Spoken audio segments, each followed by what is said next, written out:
I'm going to begin with the construction of the vegetative grow room. This room is going to have 18 hours of light per day. I have plenty of room to work with, 3 feet depth, 5 feet width, and 8 feet of height. All I need to start off with is this power strip. I'm going to plug all my 4-foot fluorescents into this power strip. Because of this, I plug the power strip into this timer. It's preset for 18 hours a day, on at 6 in the morning, off at midnight. Now I can hang up the 4-foot fluorescents. It doesn't matter what type of hood I have. What does matter are the bulbs. I need a cool white and a warm white bulb on each of these hood setups. I measure the distance between the hanging chains on each of the hoods. This one's about 41 inches. And if you look up at the ceiling, I've placed these boards about 41 inches apart from each other. I've also put in hooks for each set of lights so that the lights sit about 1 inch from each other, and they'll sit right here perfectly above the plants.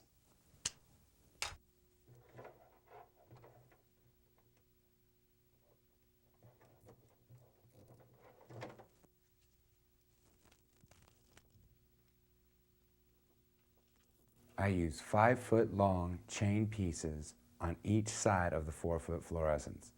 That way, I can drop the fluorescent lights all the way down within inches of the tops of the plants.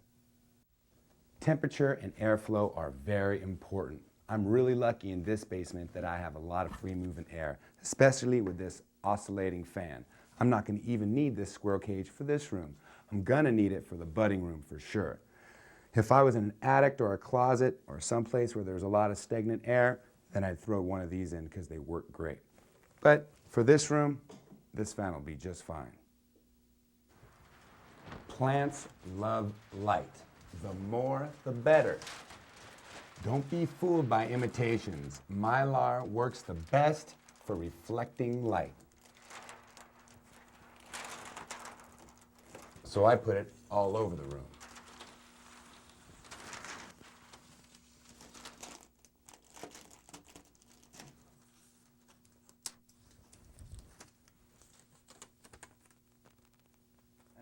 With this reflective mylar and these 4-foot fluorescents, that's all the lights my plants are going to need in this vegetative grow room. I could use model halides, I could use even a high pressure sodium, but there's no need. My mothers, my clones, my production plants, everything can be raised here on 18 hours of light with no problem.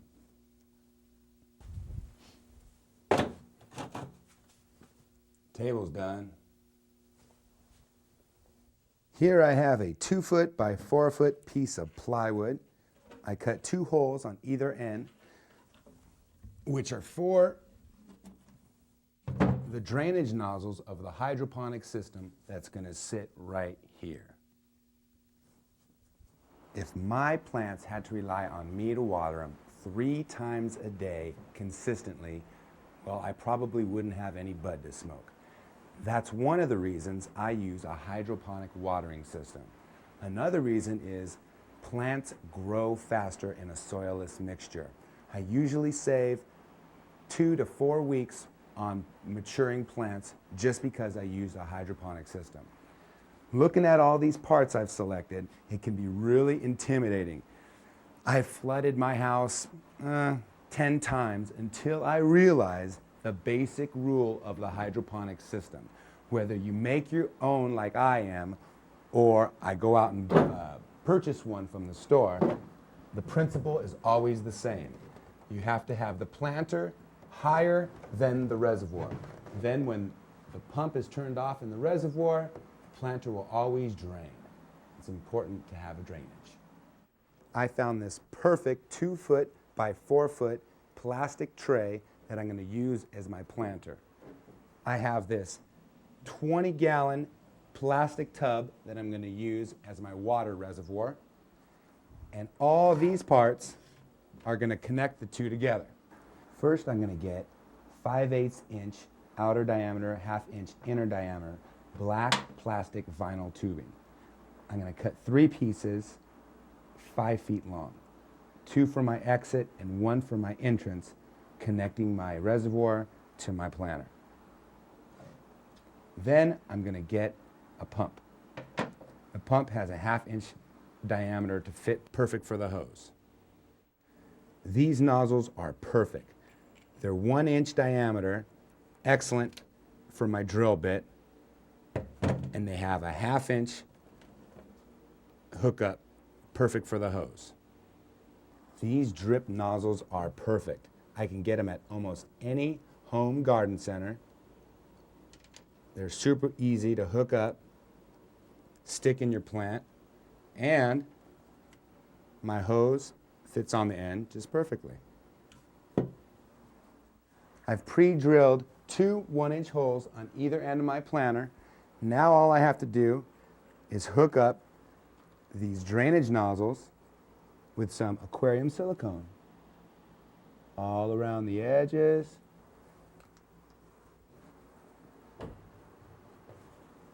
I put some extra silicone on the back side and do it just hand tight.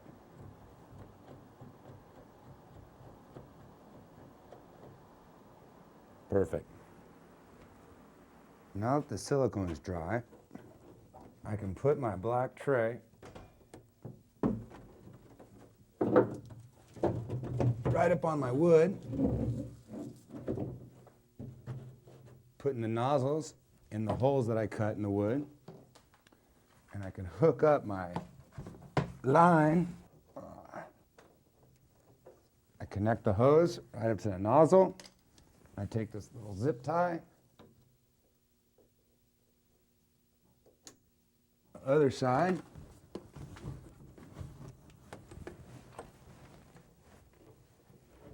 the water is going to get pumped through this main hole of this 8-head nozzle. Then I'm going to attach these 1/4 inch hoses. At the tip of the 1/4 inch hose, we have a dripper and a little spike to go in the cube, and every plant's going to get their own hose with their own dripper. I'm going to assemble these all together. Once I connect this last feeder hose,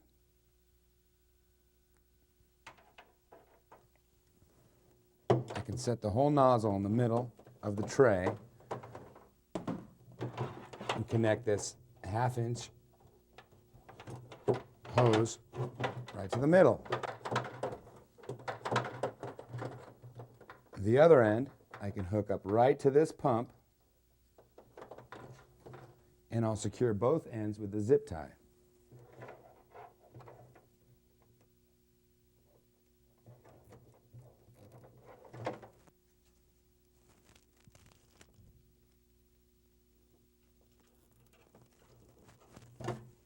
Clipping the edges.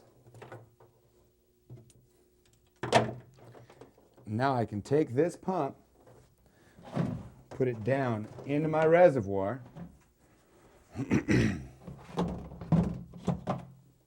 take this reservoir, move it right up underneath my table. I can take the exit lines, throw them into the reservoir.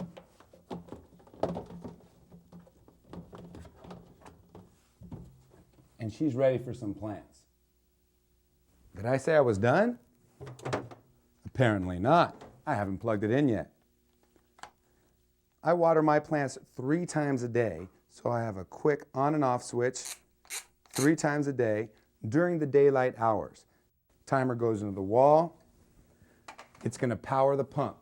The pump's down here attached to this hose. The hose is going to sit in the middle here.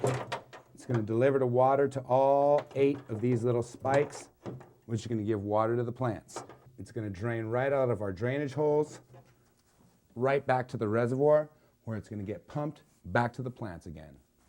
Easy. Now I have everything I need for my vegetative grow room. Air, water with this hydroponic system, and light with these 4-foot fluorescents. This is the perfect growing environment. I can start growing right now, but I'm going to start building the flowering room first.